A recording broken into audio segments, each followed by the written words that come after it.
Hola. Ito, good morning guys. Sa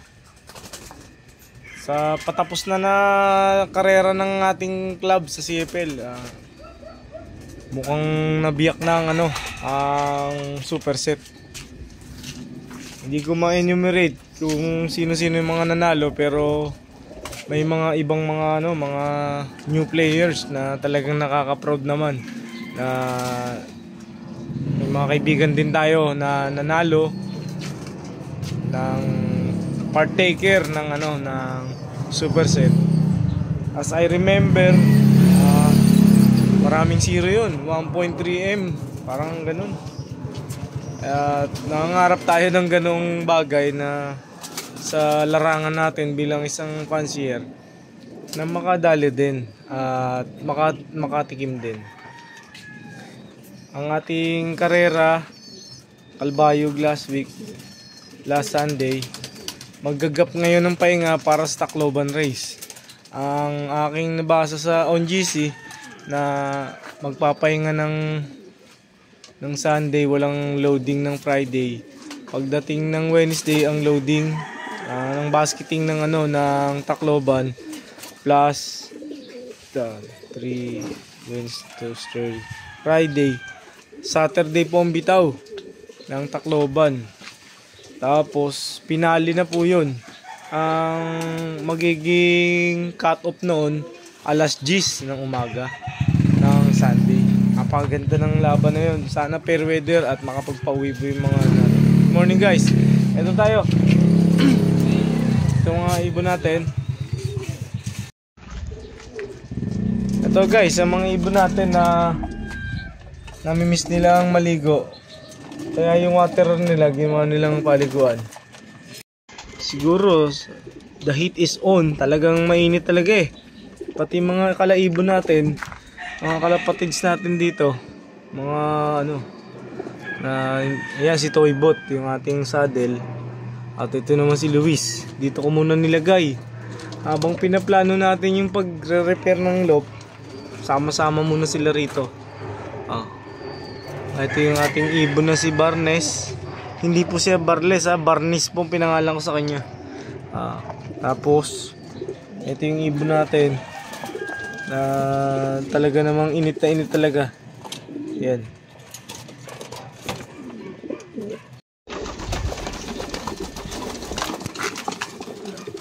Ito guys, ang mga ibon natin dito sa sa nabili natin na nakulungan kay paring Daryl. Ito. Sila nagkukumahog kumain. Ayan. At ang kanilang temporary lang po sila diyan. Habang ginigiba ko po yung loop, temporary lang shelter na yan. Habang sila talaga naman, ano ba ang nangyari sa inyo? Parang ginugutom ko kayo Hindi naman sila ginugutom. Bakit ganyan ang itsura nila? Ayan Ito ang ibon natin na si Barnes. Ito. Tapos ito si Jansen. Jansen po itong isang ibon na to. Puro po talaga mga ibon natin guys. Talaga naman. Ayan. Puro hingi. Puro bigay. Ayan. Puro po mga lahi niyan. Ayan. Sige, kain lang kayo. Marami pa dito. Sasara ko muna kasi mahirap na. Ang karamihan dyan hindi pa nauwi sa atin. Pero yung iba dyan nauwi na sa atin. Ayoko lang alpasan kasi nga baka mag fly away lang. Nga pala si Chinese, pinasaya lang ang buhay ko. 2 araw ko siyang pinaronda, pinaalpasan. At the 3rd day, nilayasan din ako. Ay nako, Chinese. After nung 3 days nga, 2 days na rumoronda siya in our loop, sama ng mga ibon natin sa range, nakita ko yung potential niya as flyer. Ayos to Tapos at the 3rd day ng release ko sa kanya, boom, shakalak. Ayun na. Hindi na umuwi. Umuwi na yata ng China. At o kaya sa Taiwan. Kasi iba talaga singsing niya, guys. Nanginayang talaga ako. Nabili ko lang siya sa isang bata na fancier na walang pambili ng merienda. Mababang halaga lang. Nung makita ko yung kanyang leg band, naisip ko na iuwi sa ating loft dito sa Tutan Loft. Pero hindi po ganun ang nangyari. After several weeks na pag-aalaga ko sa kanya, nakita ko na yung loyalty niya, nakita ko na yung yung kanyang galing, na sabi ko magagamit ko siya na pangkarera kasi hindi talaga siya born dito sa atin sa Pilipinas. Iba talaga singsing niya. Nangyari, sinubukan ko siyang isama sa mga YB natin. Nakita ko umuwi, pumasok sa trapping, ayos din. Pagdating ng second day, ganun ulit ang routine, kasama ulit ng mga YB natin. Ayos, nagre-range, umuulap, ayos. At the third day na pag-release ko sa kanya, after niyang magpagpag ng katawan sa labas, ayun, lumayas po si Chinese. Ayan ang patunay ng ibon na yun ay talagang matalino. At nagawa niya pa na umuwi sa Taiwan o China country. Hindi ko alam. Pero iba talaga singsing niya. Ayun, umualis din siya sa akin. Iba talaga. Kalapati lang po ang napatunayan kong bumabalik. Hindi si X. Ganun. Ito ngayon, lilipat naman tayo sa may bandang breeder natin. Gigibain ko rin yan. Gigibain ko rin. Pati ito, gigibain to. Total repair po gagawin natin. Ito naman po guys, ang ibon natin na si Black Mosaic. Yan. Saka itong asawa niya na si Smart. Yan. Smarty po ang niya, ang itsura niya, kaya pinangalan ko na siya ng Smart. Isang big cock din siya. At napangasawa niya nga ito si Black Checkered Mosaic. Ang ibon naman natin na nasa baba, ito si Super Blade. Si Super Blade po ay Super Blade po ang katawan niya. Talagang as in Super Blade. Makakahiwa na po ng sibuyas yung kanyang pitcho nang ma-acquire ko siya. Tapos ngayon, ganito na siya kapogi. Hindi na siya pwedeng tawaging Blade. Kaya ang pangalan niya ngayon ay Super Blade. Okay? Ito naman ang ating ibon na si Ine. Ang asawa ni Super Blade ay si Ine. At meron na silang itlog, dalawa. I'm not sure kung dalawa rin ang itlog ng daddy. Yung daddy nito. Mayroong kapatid yun dito parang kamukha, si lookalike. May si lookalike andyan nasa kabila.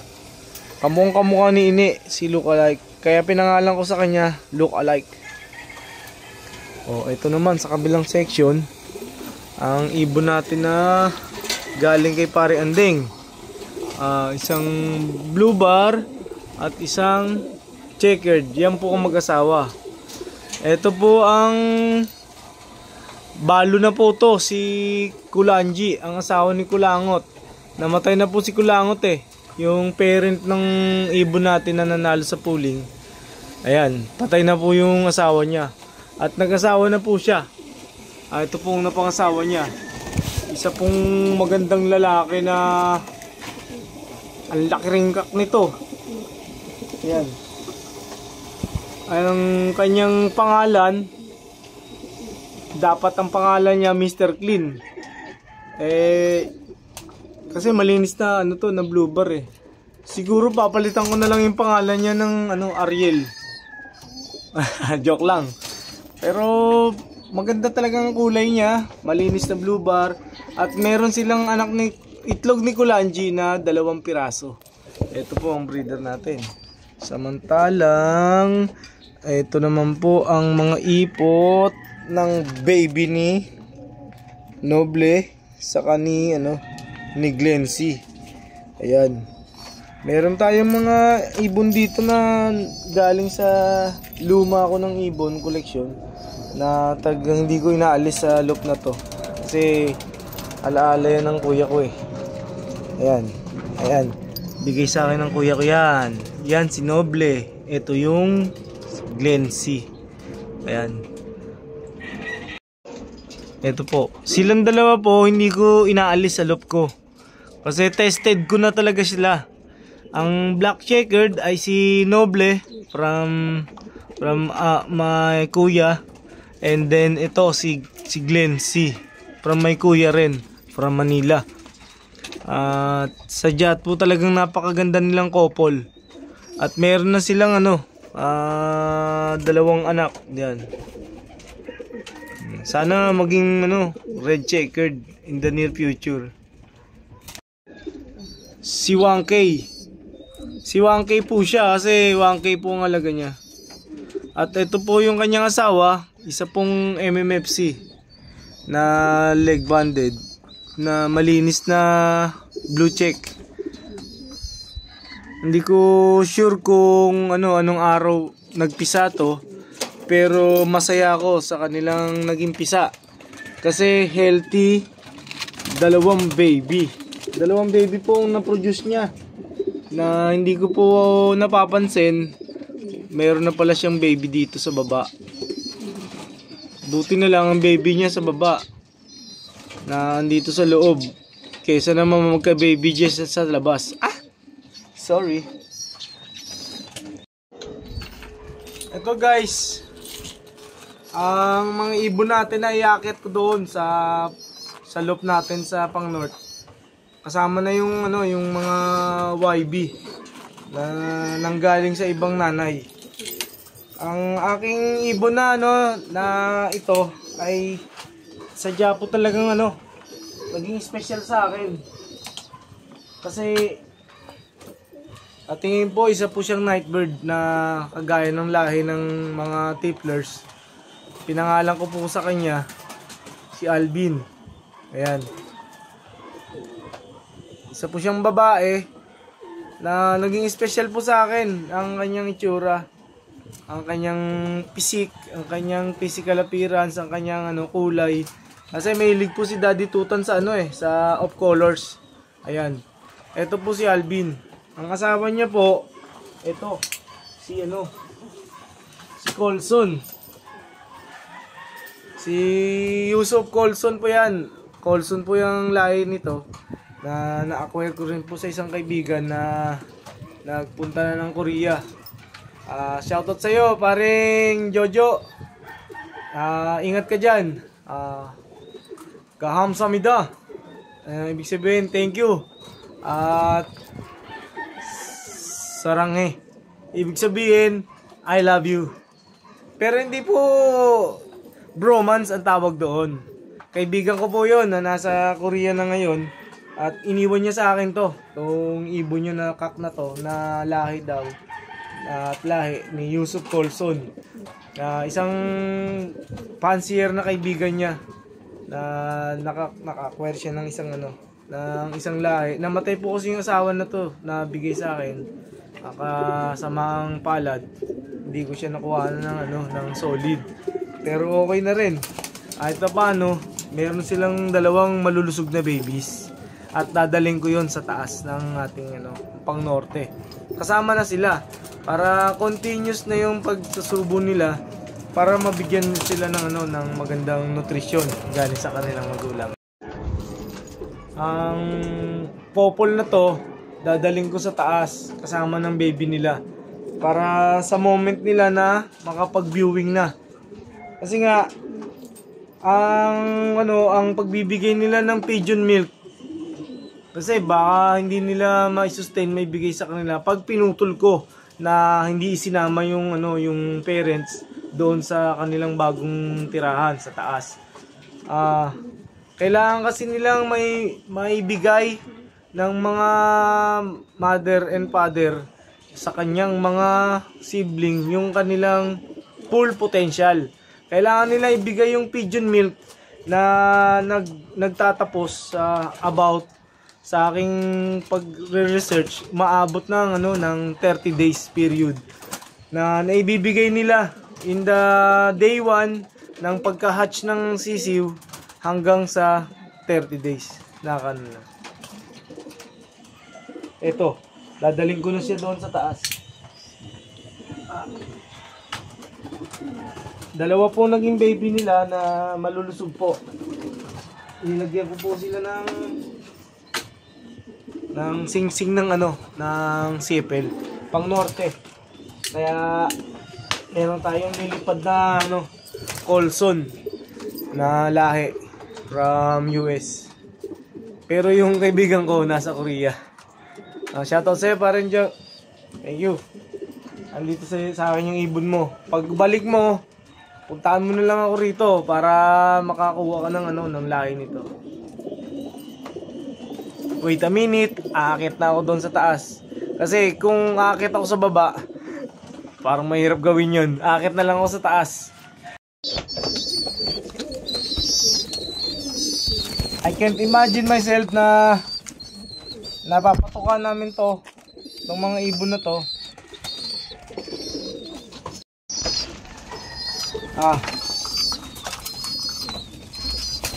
I can't imagine na kaya namin ni Mami Tutan patukain yung ganitong mga ibon na marami. Siguro nga dahil nga masipag kami, saka naandoon yung number 1, yung mahal namin sila. Mahal namin yung mga ibon namin na sana in return na maging sila, maging loyal sila sa atin, na uwian nila tayo galing sa karera. Meron tayo ditong ibon na na special sa akin, na sadya po talagang kakaiba ang itsura kasi niya. Ang ibon na to, pinangalanan ko siyang Jimmy, pero babae po siya. Jimmy Yellow, may apelido siya, Yellow, na sadya po talagang magandang babae, maganda yung kulay of color po. Ayan.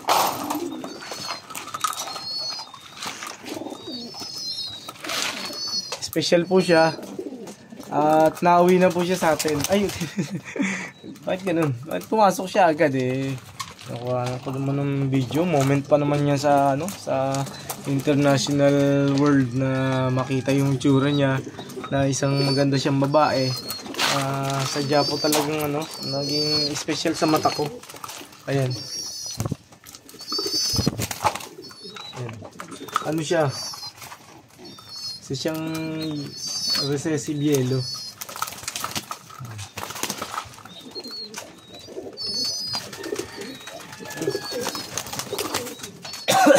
Yun, nalabas ko muna para makalipad siya, para maipagpag niya yung mga vitamina sa katawan niya na na-absorb niya during na painom natin sa kanila, saka sa soluble yung mga gamit natin na panggamot nila sa kanilang katawan.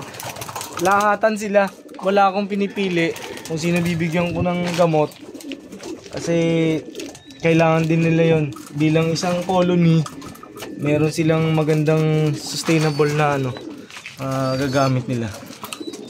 Ito, para sa kanilang pangangatawan.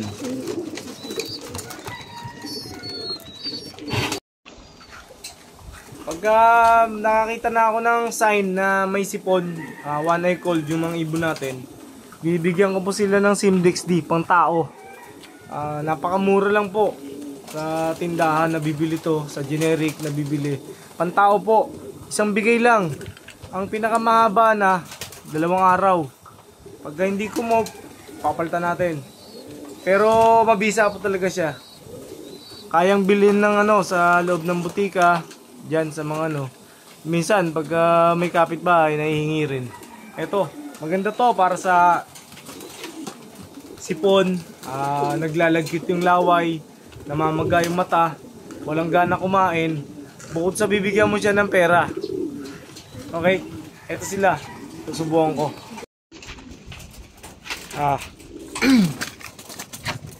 Naiakyat na po natin yung mga ibon na tinransfer ko na dito sa ano. Ito. Wala nang laman yung ating cage. Natutuwa naman ako sa health na nakikita ko sa kanila. Sana magtuloy-tuloy.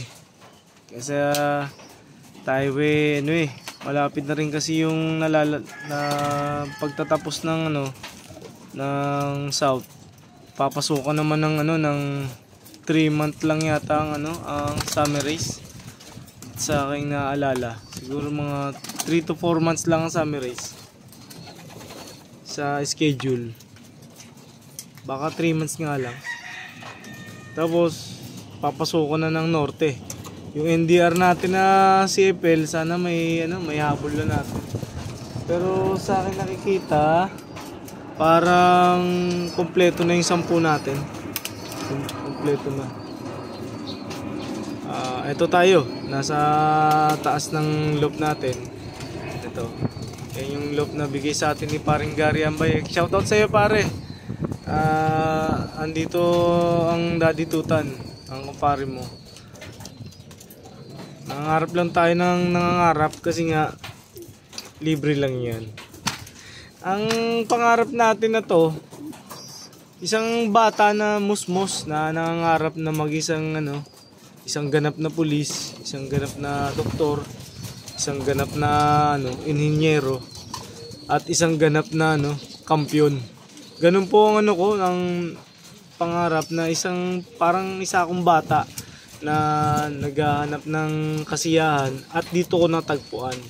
Siyempre, sa support ni Mami Tutan sa akin, sa loop na to, binigyan ng full support ang pagpapatuka. Hindi po gawang biro ang magpatuka ng ibon. Napakahirap po talaga. Ang aking nakikita sa ating mga ibon naman na nakakuha naman nila yung mga kailangan nila. Bitamina, masarap na pagkain, at sana magtuloy-tuloy. Yung ibon na galing kay Eric Solis. Shoutout sa iyo, parang Eric Solis ng ibang lista. Ito, sa akin nagbi-viewing na siya outside. Ang kapatid niya mayroong CFL ring. At i-mention ko rin yung kaibigan natin na si JR Tumampil, pare. At ng Tempelop. Andito na yung yung ibon nyo sa akin. Naiuwi ko na. Dalawa rin sila. Bigay ni paring Tempe. Isang saddle na blue bar. Isang blue checkered na naka CFL pareho. At inihintayin lang na tayo makatapos na ng summer race. At sigurado na ang training natin, puspusan na naman. Kailangan na naman natin ng training na matikabo. Kasi hindi ba pwedeng baliwalain yung mga ganda ng genetics ngayon. Matitindi na ang labanan ngayon. Matitindi na. Iba na yung gamot, iba na yung lahi, iba na yung sistema. Yung clocking system na ginagawa nila ngayon from Manila, dyan sa Manila, meron na silang clocking system ng pad, naka micro. Unlike the small clubs in our region, mga pa rin, mga through text, through messaging pa rin. Pero sana makagamit na rin tayo nun. Medyo halga nga lang din, medyo mahal. Siguro pag maganda na yung natin, bulsa natin, kaya natin gawin yun. May nanliligaw po kay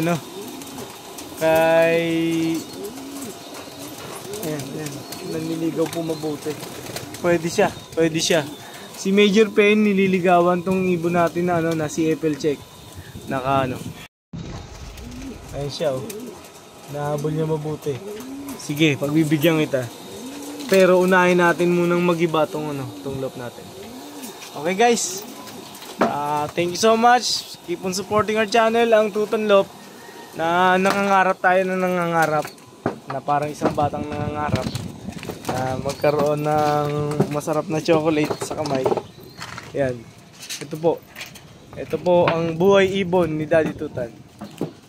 Ang buhay ni Daddy Tutan bilang isang fancier, hindi po ganun gawing biro. Be ready, mga fanciers out there. Be ready, financially especially. Hindi gawing biro ang bumili ng patoka, ng bitamina. Arigatou gozaimasu! Minasang, kioskite.